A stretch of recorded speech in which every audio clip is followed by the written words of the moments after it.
Tapi kenapa dia takut ngeliat cermin? Pas dia ngaca tuh mukanya tuh udah nggak beraturan, udah jelek, udah nggak tahu bentuknya gimana, makanya dia nggak pernah selfie. Hai semua, balik lagi dengan gue Deki YouTube and Story. Jadi di cerita gue kali ini gue tuh bakal ngebawain sedikit cerita horor.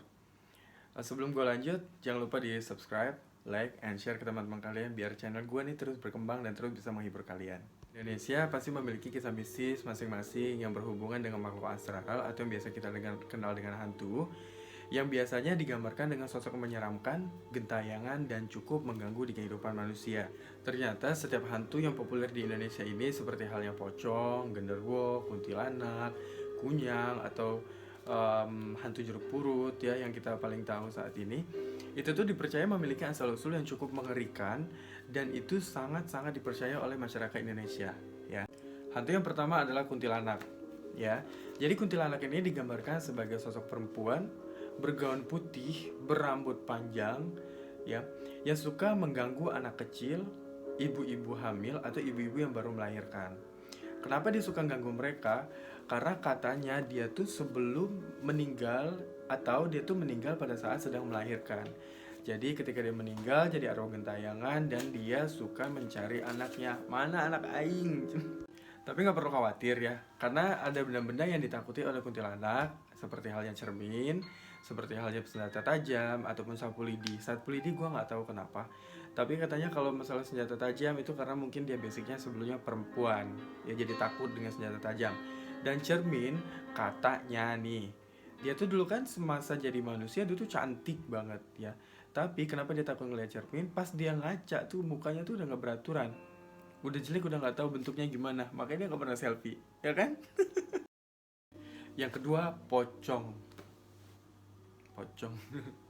Ya, jadi pocong ini sangat terkenal di kalangan masyarakat ya.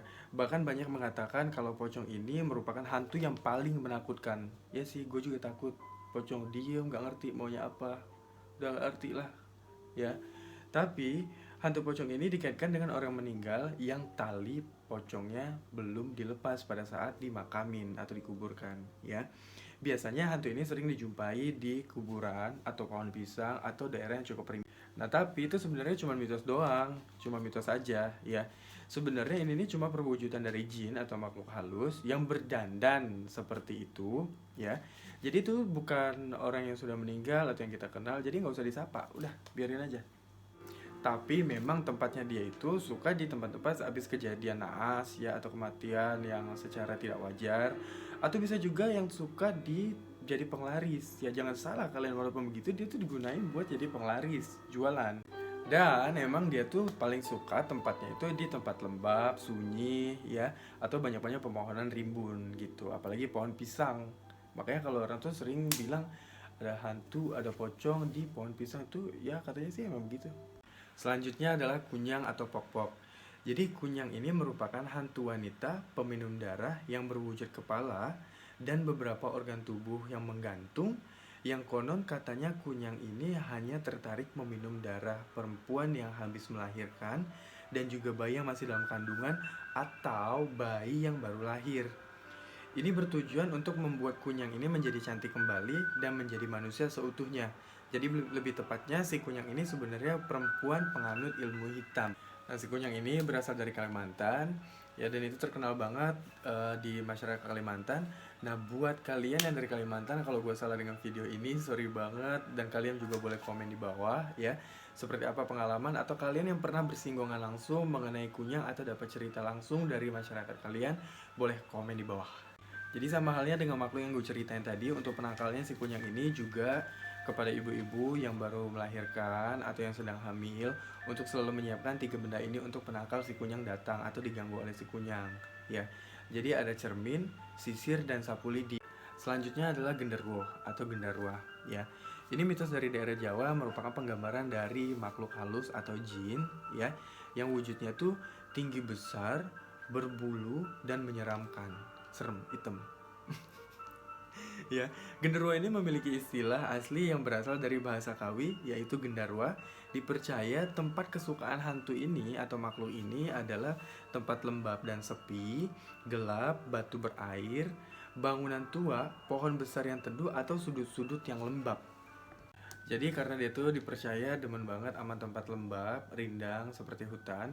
Salah satu hutan yang percaya sebagai tempat domisilinya para genderuwo ini, ya, itu seperti hanya hutan jati cagar alam di Damalaya, Kecamatan Slogohimo, sekitar 60 km dari daerah Jawa sebelah timur Wonogiri, wilayah Lemah Putih Purwosari. Nah, yang cukup mengejutkan ternyata genderuwo ini juga bisa diajak kerjasama nih sama manusia.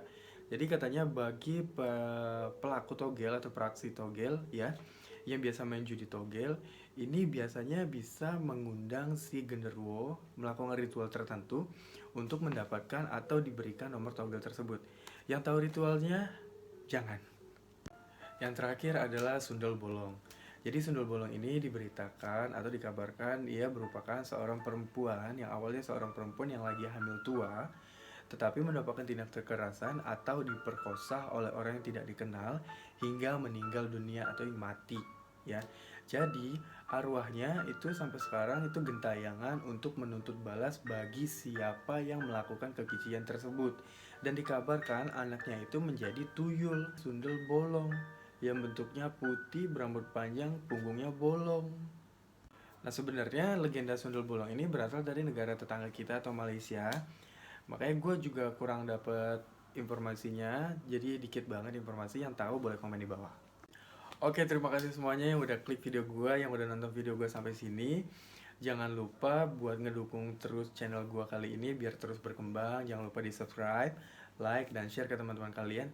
Dan bagi lagi-lagi yang punya cerita, boleh komen di bawah atau boleh DM ke Instagram gue atau email gue atau Facebook gue. Nanti gue taruh deskripsi di bawah. Ya, thank you semuanya.